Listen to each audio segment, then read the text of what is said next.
إلا الله وحده لا شريك له له الملك وله الحمد يحيي ويميت على كل شيء قدير ولا حول ولا قوة إلا بالله العلي العظيم أعوذ بالله من الشيطان الرجيم بسم الله الرحمن الرحيم الحمد لله رب العالمين حمدا يوافي نعمه كاف مزيده يا ربنا لك الحمد كما ينبغي لجلال وجهك الكريم وعظيم سلطانك اللهم صل وسلم على سيدنا محمد طب القلوب ودوائها ونور الأبصار وضيائها وعافية الأبدان وشفائها وعلى آله وصحبه وسلم اللهم أصلح ذات بيننا ولف بين قلوبنا واهدنا سبل السلام ونجنا من الظلمة إلى النور وجنبنا من الفواحش ما ظهر منها وما بطن اللهم بارك لنا في أسماعنا وأبصارنا وقلوبنا وأزواجنا وذرياتنا وتب علينا إنك أنت التواب الرحيم واجعلنا شاكرين لنعمتك مثنين بها قابلين لها وأتمها علينا اللهم جملنا بالعافية والسلامة وحققنا بالتقوى والاستقامة وأعذنا من مجيبة الندامة إنك سميع الدعاء ربنا هب لنا من أزواجنا وذرياتنا قرة أعين واجعلنا للمتقين إماما ربنا لا تزغ قلوبنا بعد إذ هديتنا وهب لنا من لدنك رحمة إنك أنت الوهاب ربنا تقبل منا إنك أنت السميع العليم وتب علينا إنك أنت التواب الرحيم ربنا آتنا في الدنيا حسنة وفي الآخرة حسنة وقنا عذاب النار وصل وسلم على جميع الأنبياء والمرسلين والحمد لله رب العالمين الفاتحة بسم الله الرحمن الرحيم الحمد لله الرحمن الرحيم مالك يوم الدين إياك نعبد وإياك نستعين آمين آمين اللهم يا فاك الفرقان ومنزل القرآن بالحكمة والبيان بارك اللهم لنا في شهر رمضان بارك اللهم لنا في شهر رمضان بارك اللهم لنا في شهر رمضان دعواهم فيها سبحانك اللهم وتحياتهم فيها سلام وآخر دعواهم أن الحمد لله رب العالمين.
Cek.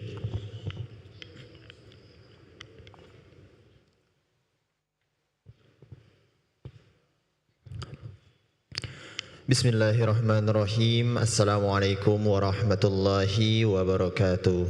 Waalaikumsalam warahmatullahi wabarakatuh. Alhamdulillahi rabbil alamin wa bihi nasta'in ala umurid dunya waddin.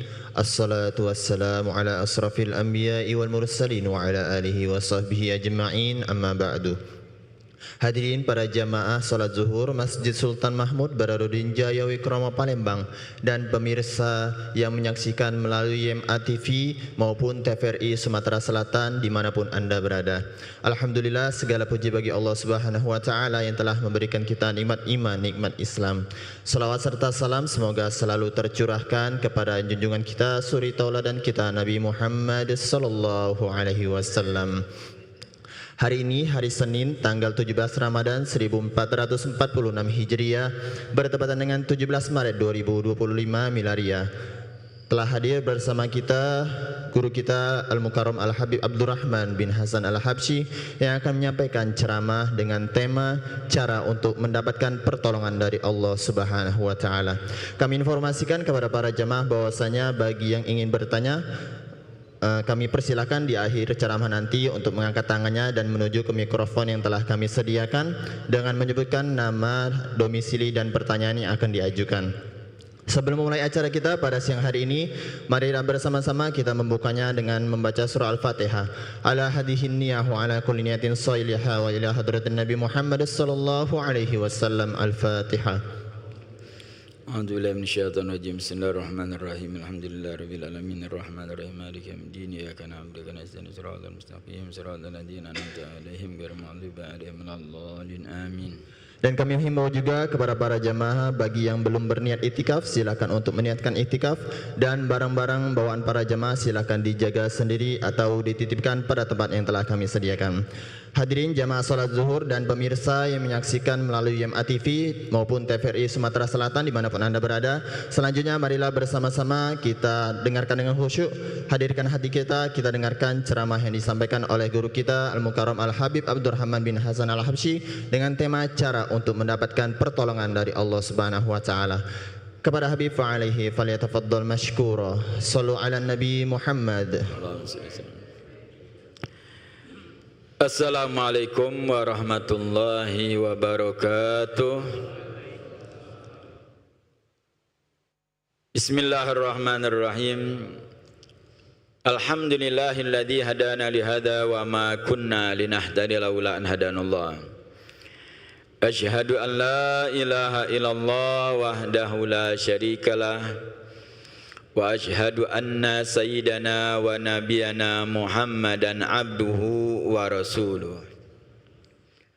Allahumma salli wa sallim wa barik ala sayyidina Muhammad an-nabil kamil wa ala alihi kamala nihayata li kamalika wa adada kamalih, amma ba'd. Hadirin wal hadirat mustami'ina mustami'at rahimakumullah.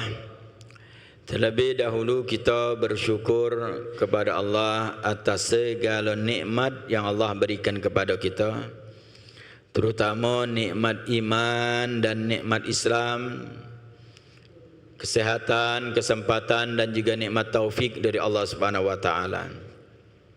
Di hari ini kita masih diberikan Allah Subhanahu wa taala kemampuan, kemudahan untuk taat kepada Allah, melaksanakan salat zuhur berjamaah, berzikir, berdoa dalam keadaan kita berpuasa di bulan Ramadan ini, dan kita berharap amal ibadah kita diterima oleh Allah, dipanjangkan umur kita dalam taat kepada Allah Subhanahu wa taala, diampuni segala dosa-dosa kita, dosa kedua orang tua kita, keluarga kita, dan Allah Subhanahu wa taala berikan pertolongan kepada kaum muslimin di seluruh dunia, dan Allah Subhanahu wa taala sertakan kita di dalam memperjuangkan syariatnya Nabi Muhammad sallallahu alaihi wasallam.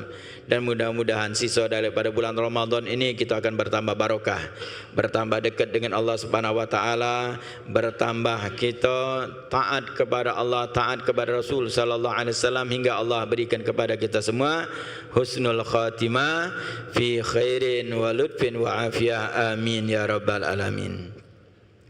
Dan senantiasa kita bersalawat kepada junjungan kita, suri tauladan bagi kita, orang yang paling mulia di sisi Allah, orang yang paling bertakwa kepada Allah, orang yang paling mencintai kita dan perhatian kepada kita, Nabi besar Nabi Muhammad sallallahu alaihi wasallam beserta keluarga dan para sahabatnya. Hadirin wal hadirat, mustami'in mustami'at rahimakumullah. Allah Subhanahu wa taala di dalam firman-Nya di dalam surah Al-Mulk ayat pertama, Allah Subhanahu wa taala menyatakan, Bismillahirrahmanirrahim, Tabarakalladzi biyadihil mulku wa huwa ala kulli syai'in qadir, alladzi khalaqal mauta wal hayata liyabluwakum ayyukum ahsanu amala wa huwal azizul ghafur. Di dalam ayat ini Allah Subhanahu wa taala menyatakan maha suci Allah Subhanahu wa taala. Di tangannya segala kekuasaan, yang menciptakan kematian dan kehidupan untuk melihat di antara kalian yang mana paling bagus amal kalian. Allah menyatakan bahwa sesungguhnya segala kekuasaan di tangan Allah. Makanya kalimat tauhid yang kita ucapkan la ilaha illallah terkandung di dalamnya penyerahan kita kepada Allah Subhanahu wa taala, pengakuan segala sesuatu itu berada di tangan Allah. Tiada Tuhan selain Allah, tiada yang bisa menolong selain Allah. Tiada yang memberi rezeki selain Allah Subhanahu wa taala. Tiada yang bisa menyelesaikan urusan kita kecuali Allah Subhanahu wa taala. Maka di bulan Ramadan ini haruslah kita bertambah kedekatan kita kepada Allah, bertambah keyakinan kita kepada Allah. Yakin rezeki dari Allah, yakin segalanya itu adalah milik Allah. Maka kalau kita sudah merasa dan meyakini segalanya itu ada di genggaman Allah, mau tak mau kita ini adalah harus kembali kepada Allah, bersandar kepada Allah Subhanahu wa taala. Bukan bersandar dengan kekuatan kita atau kemampuan kita. Masyarul hadirin wal hadirat, mustamina mustami'at rahimakumullah. Di hari ini tanggal 17 Ramadan, peristiwa yang terbesar yang terjadi di dalam sejarah Islam itu peperangan yang dinamakan Perang Badar. Luar biasa hikmah di dalamnya. Bagaimana Allah Subhanahu wa taala menunjukkan kekuatan Allah Subhanahu wa taala. Perang Badar terjadi pada saat sahabat Nabi sallallahu alaihi wasallam juga berpuasa, 17 Ramadan di tahun kedua Hijriah.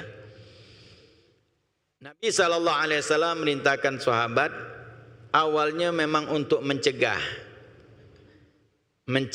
daripada rombongan dagang yang dipimpin oleh Abu Sufyan bin Harith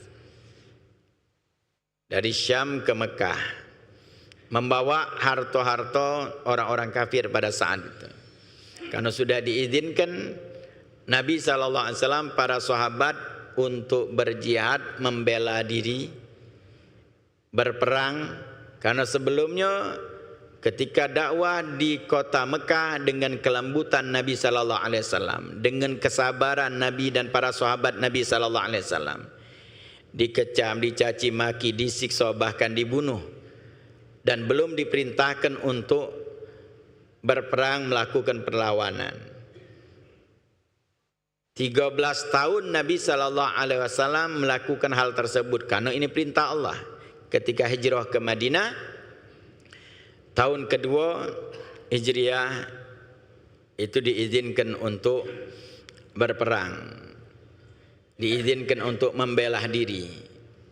Maka pada saat itu terjadilah beberapa hal menunjukkan umat Islam, keberanian umat Islam, belanya umat Islam terhadap agama Islam. Itu para sahabat Nabi sallallahu alaihi wasallam. Hingga sebelum terjadi perang Badar, karena diizinkan untuk Nabi sallallahu alaihi wasallam para sahabat untuk melakukan perlawanan, di antaranya adalah mencegah rombongan orang-orang kafir dipimpin oleh Abu Sufyan bin Harith.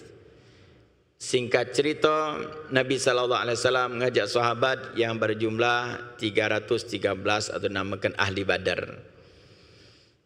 Minim pada saat itu persenjataan karena memang tidak untuk menghadapi memang pasukan yang besar. Hingga akhirnya Abu Sufyan bin Harith pada saat itu mengetahui akan dicegah minta bantuan ke Mekah. Hingga akhirnya di Mekah mereka mempersiapkan pasukan yang sangat besar, persenjataan yang sangat lengkap, menuju untuk melindungi rombongan ini. Sampailah di tempat dinamakan Badar. Rombongan yang lain yang Abu Sufyan ini lolos dari cegatan Nabi Muhammad SAW. Tapi Nabi Muhammad SAW bertemu dengan pasukan ini. Jumlah 313 melawan kurang lebih 1000 pasukan dengan persenjataan yang lengkap. Di sini menunjukkan bagaimana pertolongan Allah Subhanahu wa taala terjadi bukan dengan kekuatan persenjataan, bukan dengan kekuatan ekonomi, bukan dengan kekuatan atau banyaknya personil. Seluruhnya minim. Yang diandalkan pada saat itu adalah kekuatan Allah Subhanahu wa taala. Maka ini pelajaran bagi kita bahwa Allah Subhanahu wa taala akan memberikan pertolongan, tapi itu syaratnya bagaimana Nabi sallallahu alaihi wasallam pada saat itu memerintahkan sahabat. Kemudian Nabi sallallahu alaihi wasallam pada saat sudah berhadapan dengan musuh yang luar biasa persenjataannya. Nabi sallallahu alaihi wasallam pada saat itu untuk mendengar pendapat-pendapat sahabat Nabi sallallahu alaihi wasallam. Nabi mengedepankan juga musyawarah. Sahabat Nabi ketika minta pendapat berdiri di antara Sayyidina Abu Bakar Siddiq, sahabat Nabi sallallahu alaihi wasallam. Menyatakan kepada Nabi sallallahu alaihi wasallam, "Ya Rasulullah," dikatakan, "kalau memang diperintahkan untuk berperang, kami akan ikut berperang bersamamu. Kami akan ikut membela bersamamu." Nabi SAW diam, kemudian Miqdad bin Aswad, juga sahabat Nabi SAW, menyatakan dengan pernyataan yang sama. Akan membela Nabi SAW, berjuang bersama Nabi SAW, walaupun apapun resikonya. Nabi pada saat itu tetap diam, kemudian pada saat itu baru berdiri Sayyidina Sa'ad bin Mu'adz radhiyallahu anhu, seorang Ansor, pemimpin Ansor. Dia berdiri, "Ya Rasulullah, seolah-olah engkau mengisyaratkan kepada kami," karena yang berdiri dua tadi adalah orang Muhajirin. Maka pada saat itu yang banyak pasukan itu adalah orang Ansor. Maka Sayyidina Sa'ad bin Mu'adz radhiyallahu anhu pada saat itu langsung beliau berdiri dan mengatakan ucapan yang sama. Kami orang Ansor dikatakan akan membela Nabi sallallahu alaihi wasallam.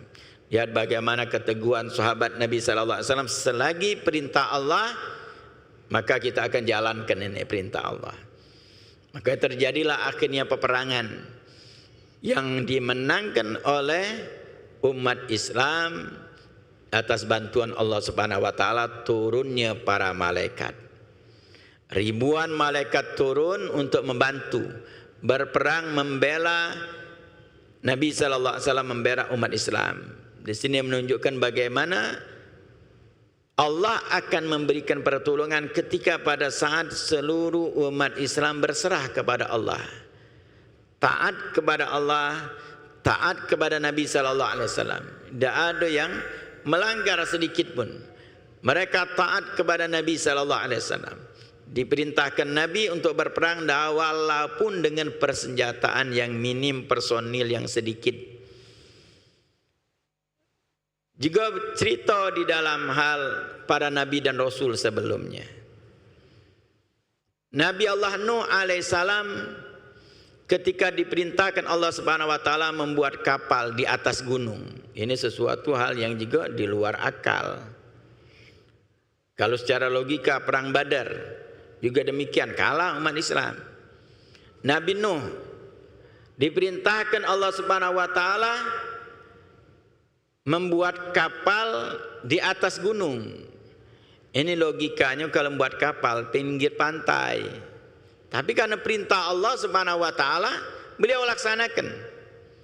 Baru setelahnya tahu bagaimana keinginan Allah Subhanahu wa taala. Kalau seandainya mungkin Nabi Nuh buat kapal di pinggir pantai, Itu besok kapal tadi terbalik dengan banyaknya air laut hingga akhirnya mungkin nabrak gunung dan lain sebagainya akan pecah. Tapi diperintahkan di atas gunung terjadi banjir yang sangat besar hingga selamat. Kan di luar akal. Nabi Allah Musa alaihissalam demikian ketika Allah SWT perintahkan untuk memukulkan tongkat ke laut. Dikejar oleh Fir'aun pasukannya sampai ke pinggir laut. Diperintahkan untuk memukulkan tongkatnya ke laut. Secara logika ada akan pengaruh laut pukul dengan tongkat. Tapi karena ini perintah Allah, Nabi Musa melaksanakannya. Dipukulkan tongkat, keajaiban terjadi. Terbelah laut dengan pukulan tongkat dari Nabi Musa alaihissalam. Di sini kita ambil pelajaran bahwa perintah Allah Subhanahu wa taala, walaupun mungkin di luar logika kita, laksanakan perintah Allah, maka kita akan melihat keajaiban dari Allah Subhanahu wa taala. Itulah pertolongan Allah Subhanahu wa taala akan datang dengan kita melaksanakan perintah Allah. Surat Al-Fatihah sering kita baca. Di dalam surat Al-Fatihah terkandung itu makna pertolongan dari Allah Subhanahu wa taala. Apa yang kita ucapkan? Iyyaka na'budu wa iyyaka nasta'in. Di situ kita menyatakan bahwa beribadah dulu, hanya kepadamulah aku menyembah. Itu beribadah kepada Allah. Baru setelahnya hanya kepadamulah kami minta tolong. Kami menyembah, baru kami minta tolong kepada Allah. Jadi kita menginginkan pertolongan dari Allah Subhanahu wa taala dari segala urusan apapun. Tidak lain adabnya adalah bagaimana kita mendahulukan ibadah kepada Allah Subhanahu wa taala. Iyyaka na'budu wa iyyaka nasta'in. Hanya kepadamulah kami menyembah, hanya kepadamulah kami minta tolong. Lihat bagaimana peristiwa perang Badar, bagaimana peristiwa para nabi dan rasul. Mereka melaksanakan perintah Allah, mereka akan mendapatkan keajaiban dari Allah Subhanahu wa taala, pertolongan. Dan itu jelas, minta atau tidak Allah akan memberi. Pertolongan Allah Subhanahu akan diberikan Allah Subhanahu wa taala. Apalagi kita disertai meminta kepada Allah Subhanahu wa taala. Caranya kita beribadah kepada Allah, mengabdi kepada Allah Subhanahu wa taala. Makanya kita tinggal koreksi diri kita. Karena tidak akan dapat pertolongan dari Allah kecuali kita mengikuti perintah Allah Subhanahu wa taala, mengabdi dulu kepada Allah Subhanahu wa taala. Kita sekarang puasa. Orang yang berpuasa dengan puasa yang benar, baru akan doanya diijabah oleh Allah. Kalau tidak menghargai Ramadan, justru kita akan celaka. Mendapatkan celaan dari malaikat Jibril. Tidak beribadah, kepengen banyak permintaan. Solat demikian. Kita tidak solat, naudzubillah min dzalik. Kan tidak solat banyak minta dengan Allah Subhanahu akan dikabulkan Allah. Allah akan memberikan pertolongan ya kalau kita ibadah. Nah sekarang ini kalau kita jengok pertolongan Allah mungkin lambat dengan kita, koreksi diri kita. Benar tak ibadah kita? Benar tak kita yang kita lakukan setiap hari kita ibadah, solat kita terutama tiang agama. Solat ini diwasiatkan Nabi SAW. Itu yang harus kita benahi terus. Benar tak ibadah solat kita? Kita banyak permintaan dalam solat, ada doanya. Setelah solat ada doa. Kita berdoa terus setiap solat. Bahkan kadang-kadang kita panjang berdoa, kita banyak permintaan kita. Tapi tidak kita pernah koreksi. Solat kita ini benar tak? Ibadah kita ini benar apa tidak? Yang kewajiban kita adalah membenarkan dulu, membagusi ibadah kita, hubungan kita dengan Allah Subhanahu wa taala. Permintaan kita kalau kita bagus atau tidak, Allah akan memberikan walaupun tanpa kita minta. Allah akan melindungi orang-orang yang taat kepada Allah. Allah Subhanahu wa taala akan memberikan kenikmatan untuk orang yang taat kepada Allah Subhanahu wa taala. Bahkan dalam ibadah itu sendiri Allah berikan nikmat. Kita lupa kadang-kadang mengoreksi dari sisi kita tentang ibadah ini. Kita hanya menilai dan mengoreksi dengan permohonan kita dari sisi Allah, seolah-olah kita tidak dikabulkan permintaan kita. Kadang-kadang kita banyak berdoa, kita minta kepada Allah Subhanahu wa taala permintaan-permintaan, kita nyengok tidak dikabulkan. Kadang-kadang kita naudzubillah min zalik nyalahkan Allah, ngapa Allah tak ngabulkan. Padahal kita tidak pernah mengoreksi dari sisi kita bahwa ibadah Allah minta kita untuk beribadah kepada Allah Subhanahu wa taala, dan Allah akan memberikan apapun yang di sisi Allah Subhanahu wa taala. Allah akan memberikan pertolongan. Yang jelas kita koreksi diri kita sekarang 17 hari ini. Puasa kita bagus tak? Benar tak puasa kita? Ibadah kita betul-betul kita karena Allah Subhanahu wa taala atau tidak?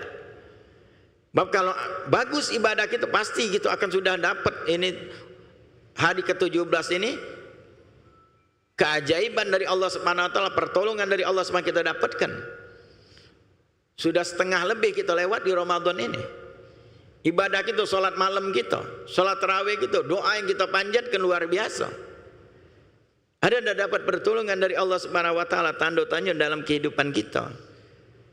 Maka kita koreksi lagi. Ulama itu menetapkan kepada kita pada saat niat apapun yang disunahkan dilafazkan itu niat, selalu di ujungnya itu nyatakan lillahi ta'ala, supaya kita ini bagus ibadah kita, bukan karena yang lain. Kita ini kadang-kadang ibadah masih berharap urusan dunia juga, beribadah karena dunia, padahal sudah ditentukan Allah Subhanahu wa taala urusan rezeki kita. Sedekah kadang-kadang itu kita, termasuk kita kurang adab kita dengan Allah Subhanahu wa taala.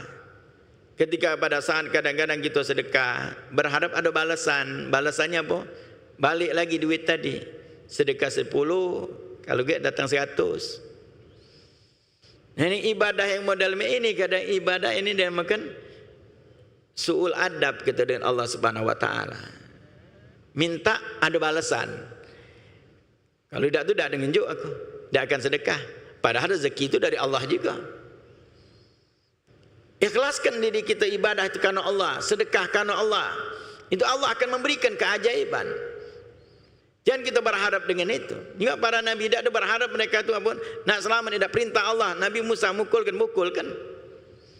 Yang penting melaksanakan perintah Allah Subhanahu wa taala.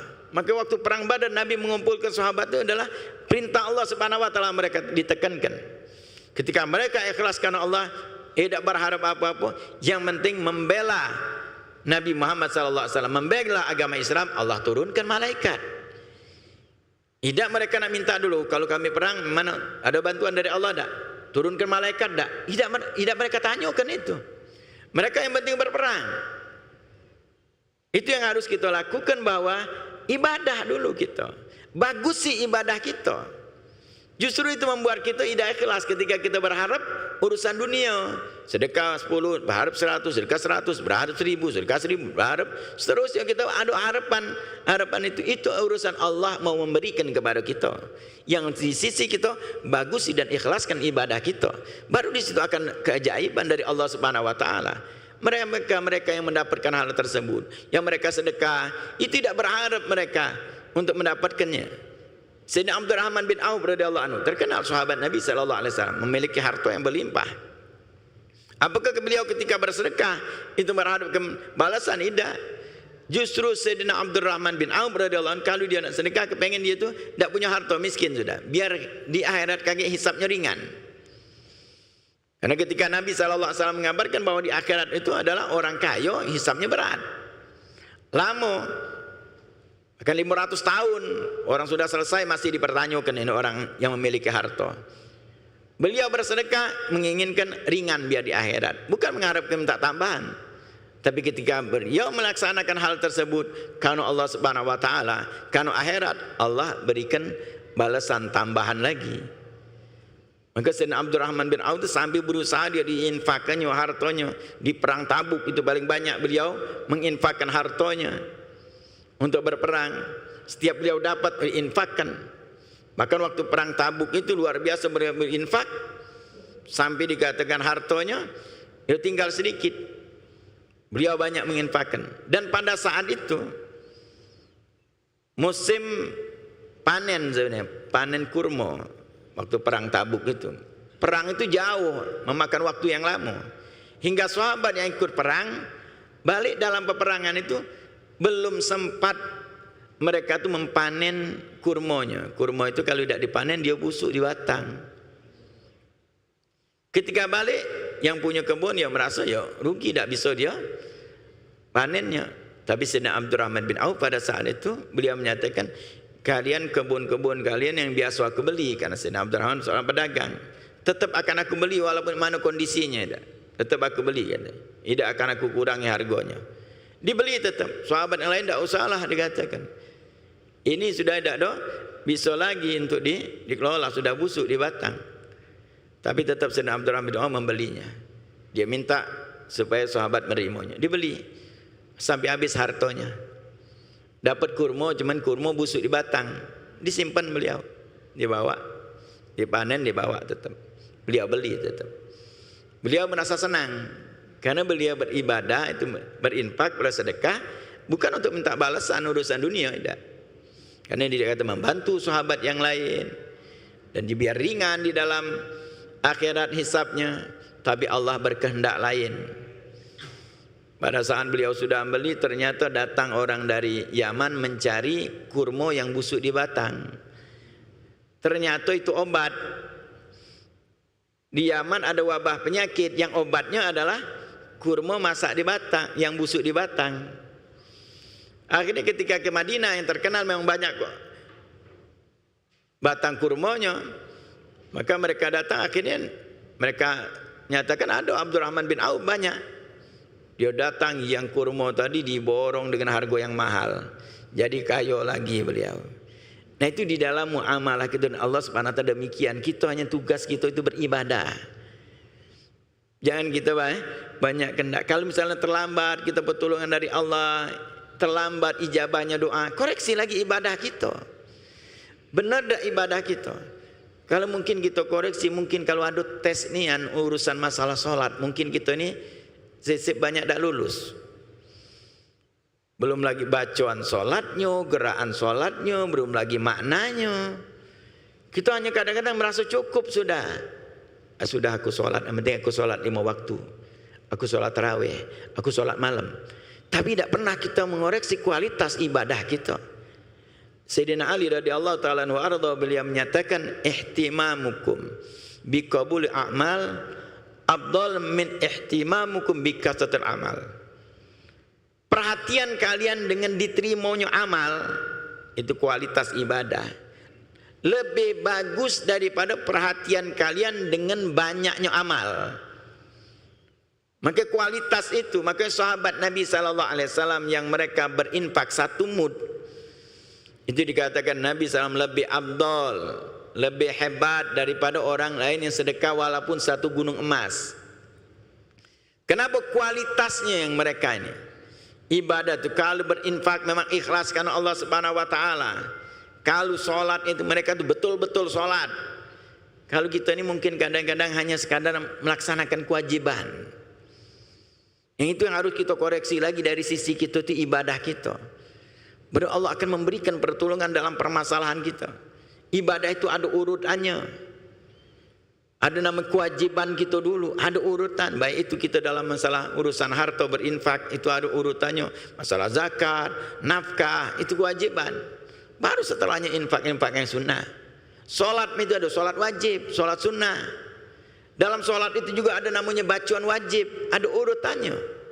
Kalau kita tidak sesuai urutannya, tidak dinamakan kita ibadah. Walaupun gambarannya ibadah. Ada orang solat semalam suntuk, dia solat, zikir, baca Quran, semalaman ibadah. Subuhnya tidak solat, tidak dianggap solat itu, tidak dianggap ibadah. Ketika pada saat dia tidak melaksanakan urutan-urutan demikian. Jadi ketika pada saat kita melaksanakan urutan sesuai, itu baru dinamakan ibadah. Kita kadang-kadang lalai dengan pengoreksian ini. Terutama kita di zaman sekarang, yang kelalaian yang itu sudah luar biasa. Kelalaian umat Nabi SAW terhadap syariat luar biasa, terutama solat. Menganggap ringan solat itu. Bahkan kita yang mungkin sudah diberikan kesempatan untuk mengoreksi diri, untuk bertobat kepada Allah, masih kadang-kadang berat. Berapa banyak selama ini kita meninggalkan sholat? Berapa banyak kita lalai dengan Allah Subhanahu wa taala, dan Allah masih memberikan kesempatan kepada kita. Allah masih memberikan kepada kita rezeki, masih diunjuk makan, masih diunjuk minum, padahal kita meninggalkan sholat. Di zaman Nabi SAW itu orang munafik lagi sholat. Dan ada di zaman itu orang meninggalkan sholat. Kita ini yang banyak lalai. Tapi sudah diingatkan untuk menunaikan sholat, qadha sholat, tapi kadang-kadang masih berat. Mencari cara lain. Padahal ini adalah kekurangan kita, kesalahan kita. Kenapa kita meninggalkan sholat?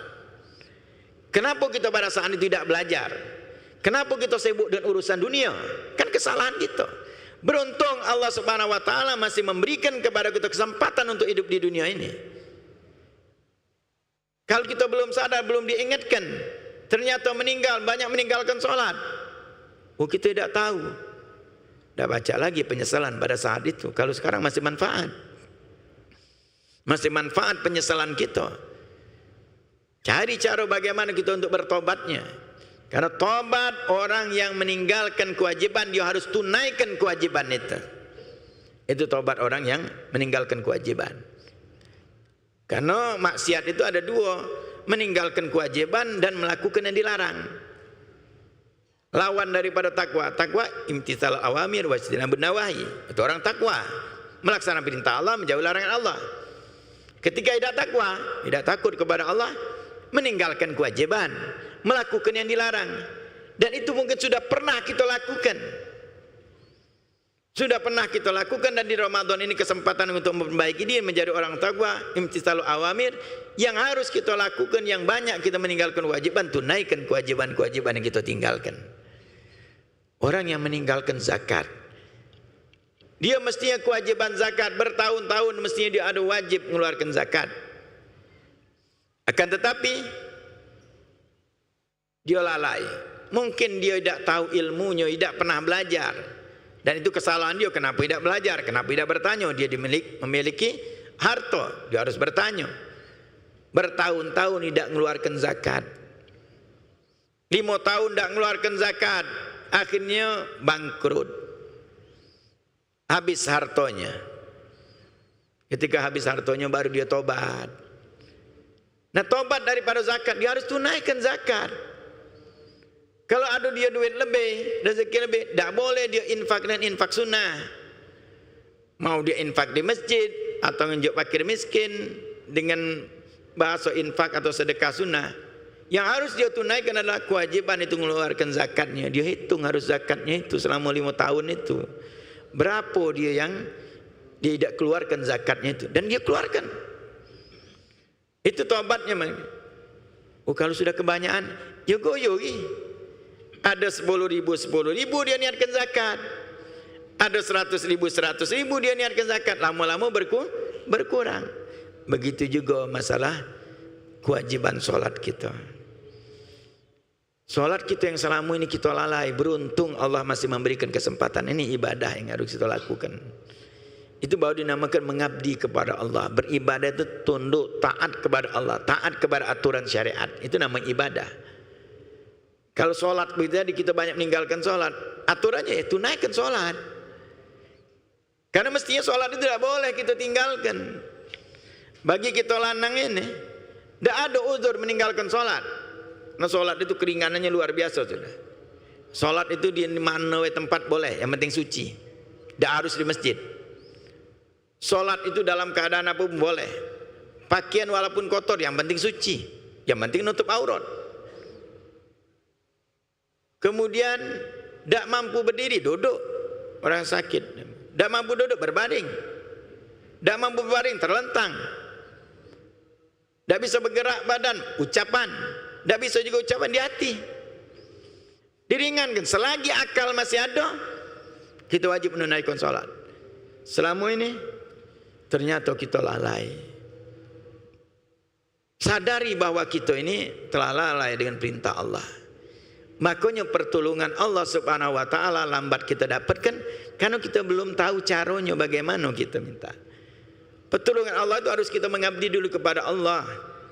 Taat kepada Allah, sadari Dan pengabdian itu dimulai dari ketika kita melakukan kesalahan, dimulai dari bertobat kepada Allah Subhanahu wa taala. Bertobat kepada Allah, sadar di bahwa kita salah, kemudian perbaiki. Maka sholat itu juga perbaiki sholat kita. Kalau sholat kita bagus nilainya, di dalam sholat itu ada galau sudah. Kita ada hajat, ada namanya sholat hajat. Bingung di dalam suatu permasalahan, ada namanya sholat istikharah. Ada galau dalam sholat itu. Kita nak kepengen apa? Sholat kita sebenarnya. Hajat kabul, sholat hajat namanya. Tapi kalau kualitasnya tidak bagus, walaupun banyak gitu, masih tidak ada nilainya. Makanya lambatnya pertolongan Allah bukan karena Allah Subhanahu wa taala enggan untuk menolong kita, tidak. Karena kita tidak tahu cara bagaimana kita minta pertolongan dari Allah Subhanahu wa taala. Maka terutama kita di zaman sekarang yang banyak kelalaian. Baik kita, mungkin keluarga kita, terutama yang wajib-wajib. Carilah kita ini keselamatan dulu. Orang yang selamat itu yang mengerjakan kewajiban, menjauhi larangan, itu selamat sudah. Kalau kita baca selamat yang wajib sudah kita laksanakan, perbanyak sunnah. Biar kita termasuk orang yang beruntung. Jangan kita termasuk orang yang rugi. Maka sisa umur kita, sisa Ramadan ini, perbaikilah diri kita, koreksi diri kita, ibadah kita. Baik itu ibadah solat, ibadah puasa, perbagusi. Kalau mungkin selama ini sudah 16 hari yang kita lalui, masih lidah kita tidak terjaga daripada mengganggu orang lain, menyakiti orang lain dengan baik itu baik sombong dengan orang lain, dengan kalimat-kalimat yang menyakitkan orang lain dan lain sebagainya. Tahu juga berbohong atau juga ghibah, membicarakan orang lain, bahkan mungkin namimah, na'udzubillah min zalik. Maka benahi puasa kita, belum maksimal ternyata puasa kita. Maka kalau orang yang maksimal di dalam ibadahnya, Allah akan memberikan pertolongan cepat dengan mereka. Itulah orang-orang soleh. Mereka cepat mendapatkan pertolongan dari Allah Subhanahu wa taala karena mereka taat kepada Allah Subhanahu wa taala. Maka jadi pelajaran gitu. Peperangan Badar, pertolongan Allah Subhanahu wa taala yang luar biasa, menurunkan para malaikat-malaikatnya untuk membantu umat Islam. Karena pada saat itu sahabat Nabi sallallahu alaihi wasallam betul-betul taat kepada Allah, betul-betul taat kepada Nabi Muhammad sallallahu alaihi wasallam. Nah, mudah-mudahan kita berharap dan kita berusaha untuk mengoreksi diri kita agar kekurangan-kekurangan di dalam diri kita, di dalam ibadah, Allah Subhanahu wa taala berikan ilmu pengetahuannya. Allah berikan taufik kepada kita agar kita mampu memperbaiki kualitas ibadah kita, kualitas solat kita, kualitas puasa kita, kualitas qiraatul Quran kita, kualitas zikir kita, hingga betul-betul kita beribadah hingga Allah memberikan pertolongan bukan hanya di dunia tapi di alam barzah, bahkan di akhirat akan diberikan Allah Subhanahu pertolongan, diselamatkan Allah dari azabnya, diselamatkan dari neraka, dan Allah Subhanahu wa taala masukkan kita surga bersama Nabi Muhammad sallallahu alaihi wasallam. Amin ya rabbal alamin. Baik, alhamdulillah telah kita dengarkan bersama ceramah yang disampaikan oleh Al-Mukarram Al-Habib Abdurrahman bin Hasan Al-Habsyi dengan tema cara untuk mendapatkan pertolongan dari Allah Subhanahu wa taala. Kami persilakan kepada para jamaah yang ingin bertanya, silakan mengangkat tangannya ya, Bapak baju merah. Mungkin kami batasi penanyanya sebanyak 2 atau 3 orang. Silakan Pak. Dengan menyebutkan nama dan domisilinya Pak.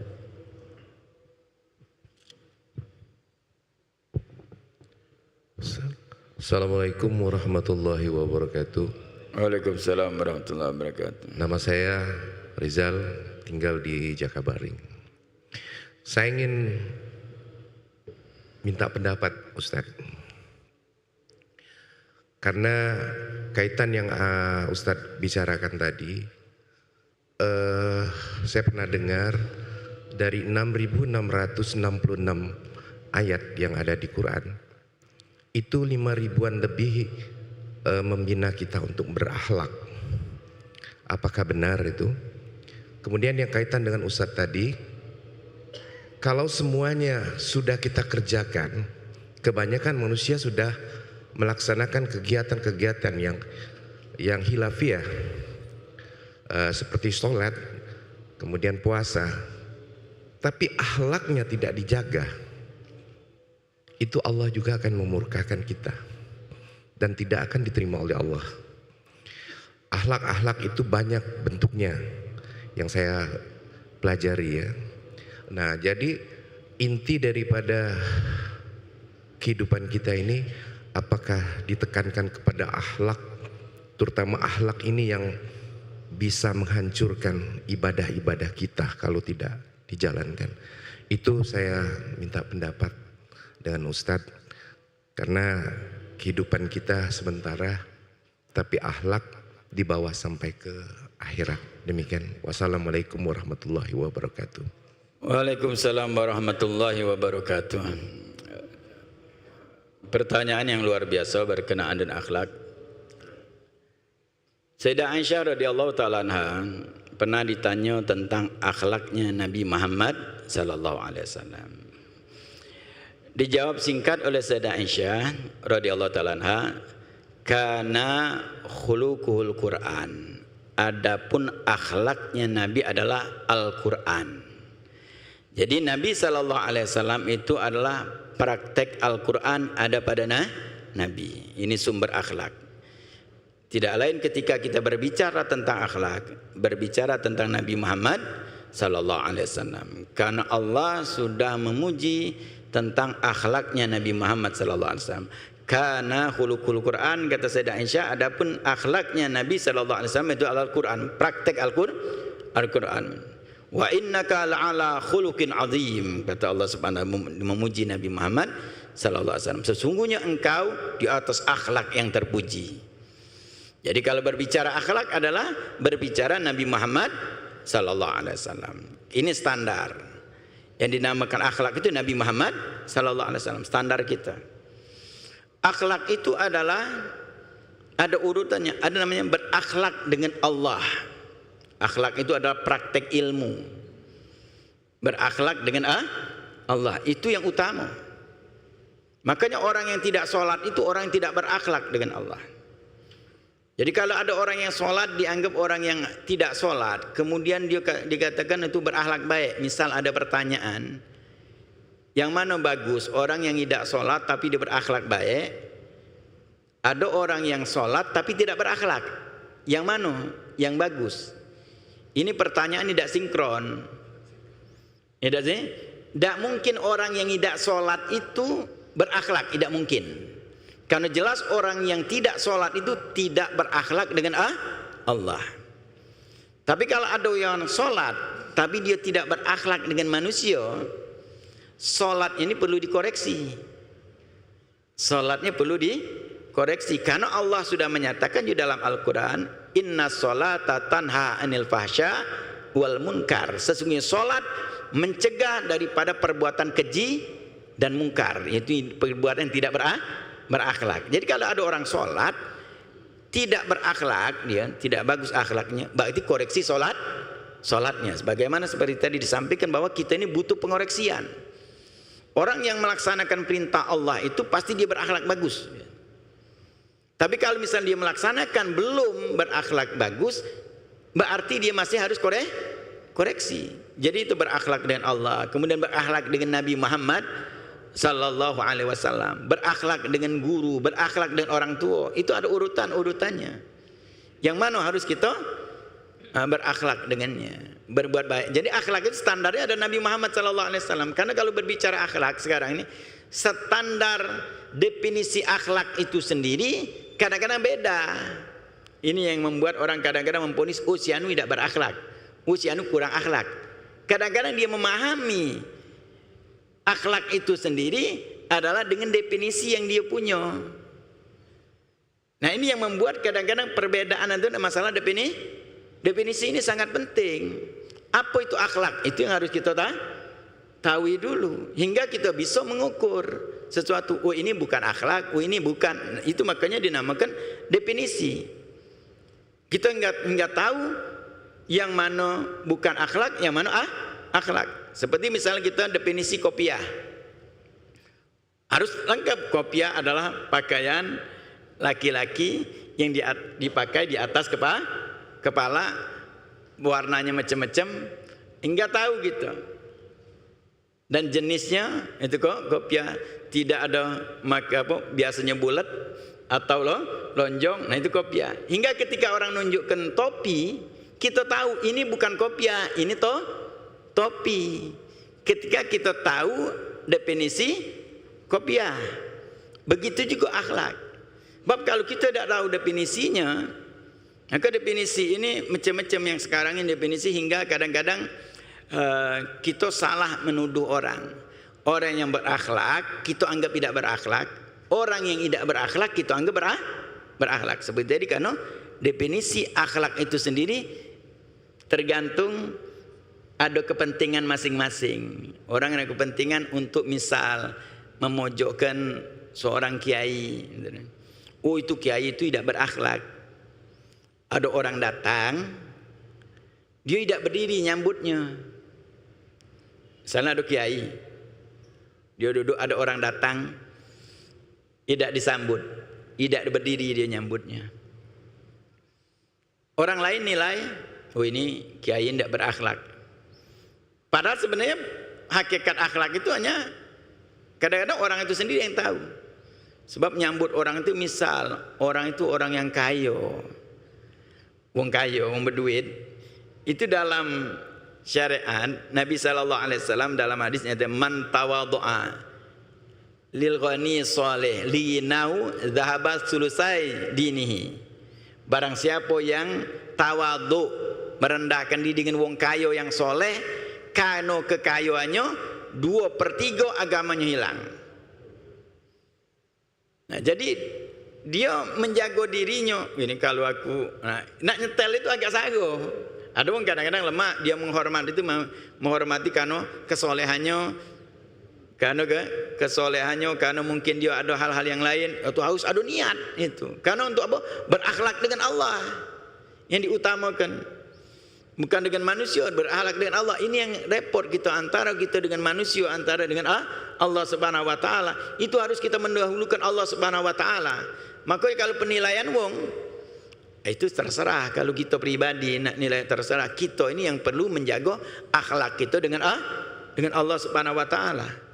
Maka akhlak itu harus ada urutnya. Makanya akhlak itu adalah Nabi Muhammad sallallahu alaihi wasallam. Makanya ketika kita mempelajari sejarah Nabi, bagaimana Nabi bersikap, itu namanya akhlak. Jadi standar akhlak itu adalah Nabi Muhammad sallallahu alaihi wasallam.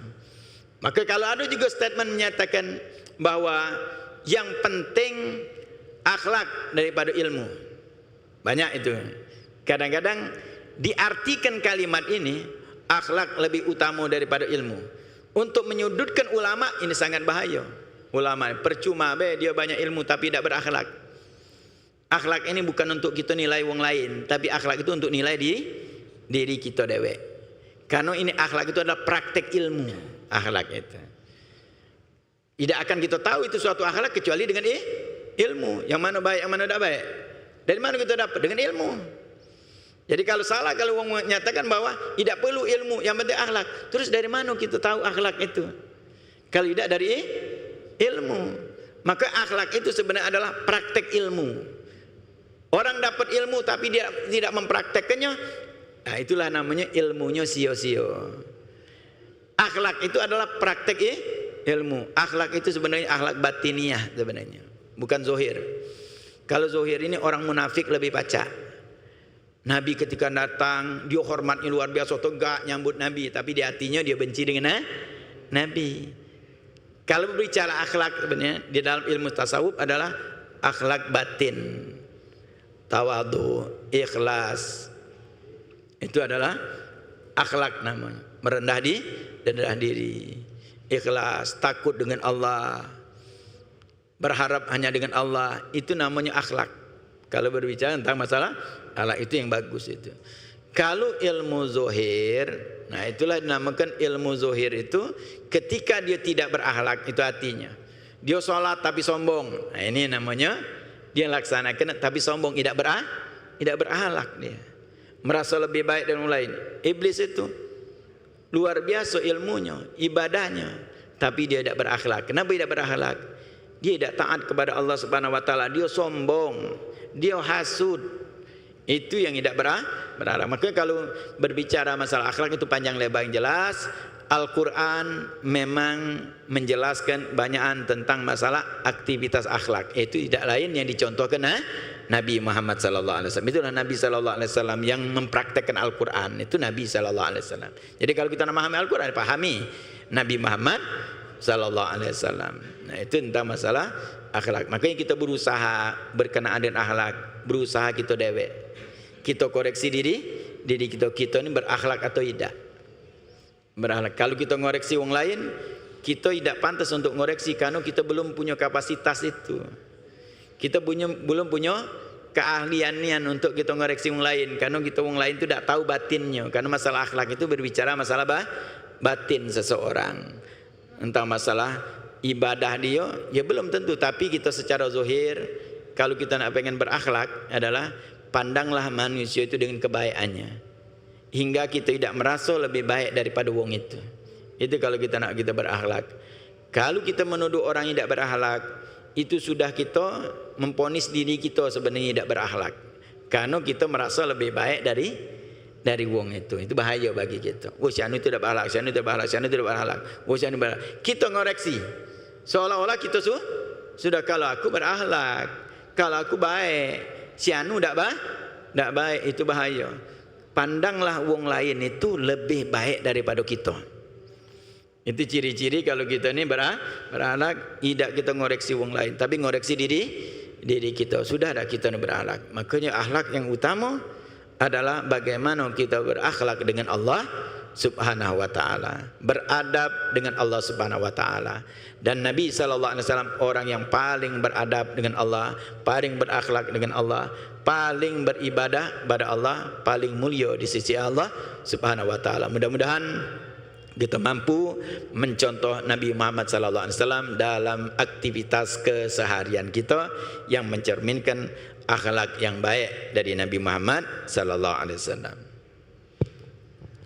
Baik. Mungkin satu pertanyaan lagi dari Bapak.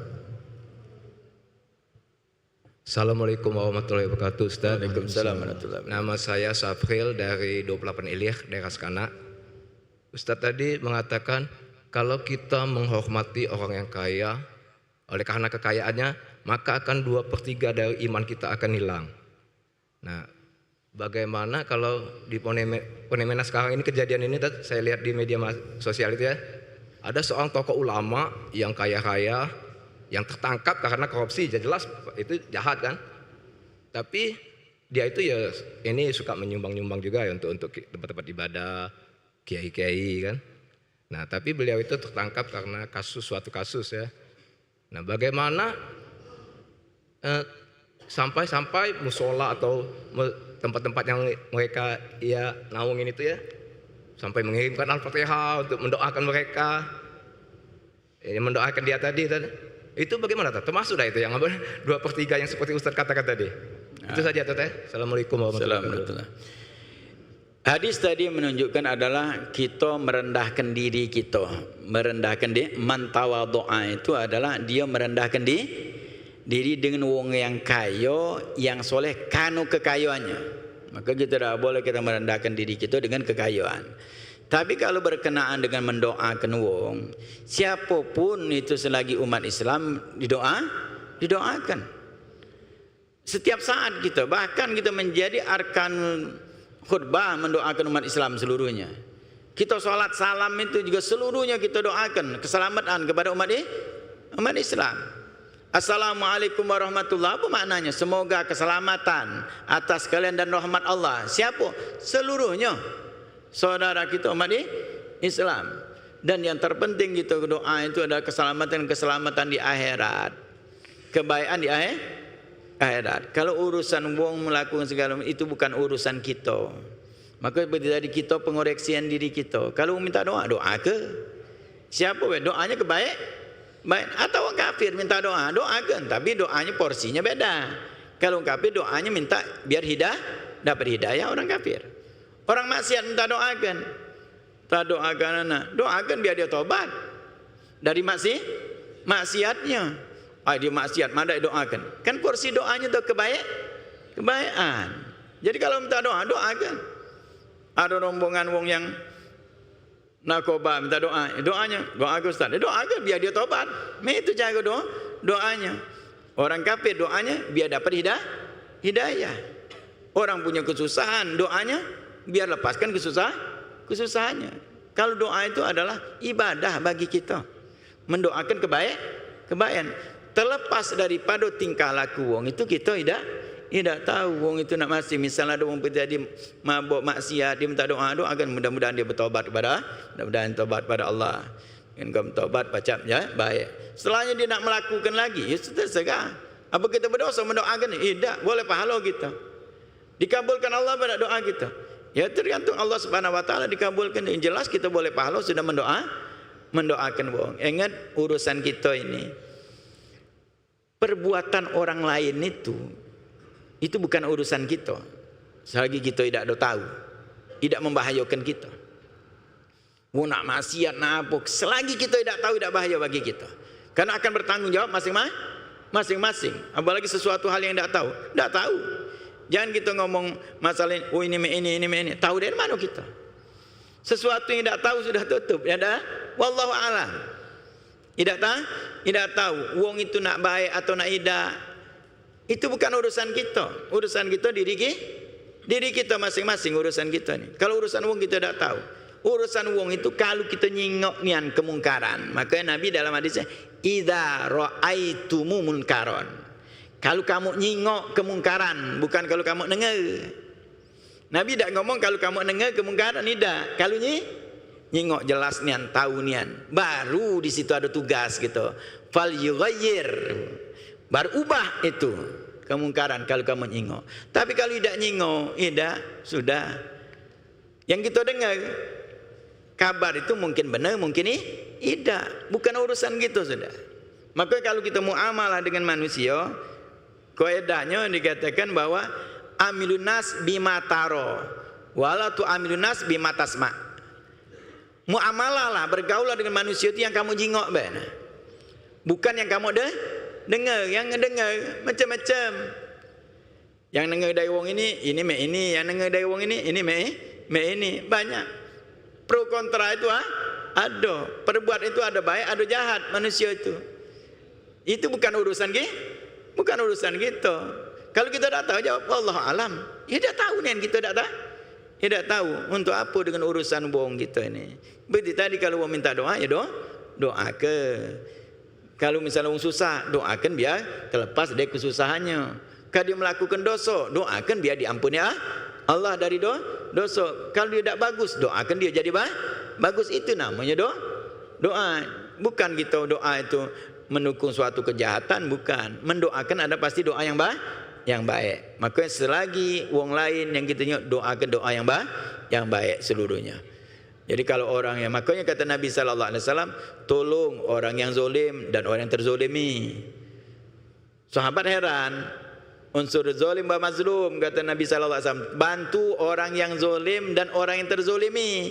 Sahabat ngomong dengan Nabi, ya Rasulullah, kalau yang terzolimi wajar kita nak bantu. Mana orang zalim ini bantu? Mana kita bantu orang zalim? Apa kata Nabi sallallahu alaihi wasallam? Cara membantunya beda. Membantu orang zalim itu apa? Cegah dia daripada kezolimannya. Jangan dia berbuat zalim. Itu cara di dalam kita membantu. Maka itu juga kita dalam doa. Jadi kita urusan kita kalau nak tenang dalam kehidupan dengan bergaul itu yang mana kita jingok benar. Yang kita dengar abaikan baik sudah. Karena mengandung makna mungkin benar, mungkin tidak benar. Khabar itu macam Bainal kadzib as-siddiq, antara bohong atau benar. Itu namanya kabar. Apa yang kita dengar, anggap angin lalu baik sudah.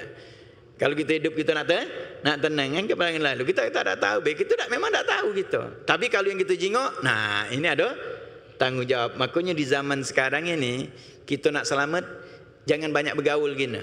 Sampai dikatakan ulama, hadza zaman sukut. Zaman sekarang zaman diam banyak. Jangan banyak komen, banyak diam. Hadza zaman sukut. Waluzumul buyut, banyak mendap di rumah. Wa yakfi bil qut, merasa cukup dengan makanan pokok beda kan lebih. Wa yabki ala dzunub, dan nangis dengan dosa kita. Nah, nangis dan so. Itu zaman sekarang itu modal itu gitu. Banyak diam, jangan komen macam-macam. Ya, jangan komen. Diam bae sudah. Kita tidak tahu. Banyak mendap, tidak salah. Banyak gino nengah macam-macam sudah. Itu kita selamat dari macam-macam yang ada terjadi di zaman sekarang. Mudah-mudahan Allah SWT berkahi kita. Allah Subhanahu wa taala lindungi kita dari segala macam musibah, macam fitnah di akhir zaman. Mudah-mudahan amal ibadah kita diterima oleh Allah Subhanahu wa taala. Mudah-mudahan yang susah diangkat Allah Subhanahu wa taala kesusahannya. Yang sempit rezekinya Allah luaskan rezekinya. Yang malas ibadah insya-Allah Allah Subhanahu berikan semangat untuk ibadah dan ibadah kita diterima oleh Allah Subhanahu wa taala. Yang melakukan kezalimannya mudah-mudahan Allah Subhanahu wa taala cegah daripada kezaliman.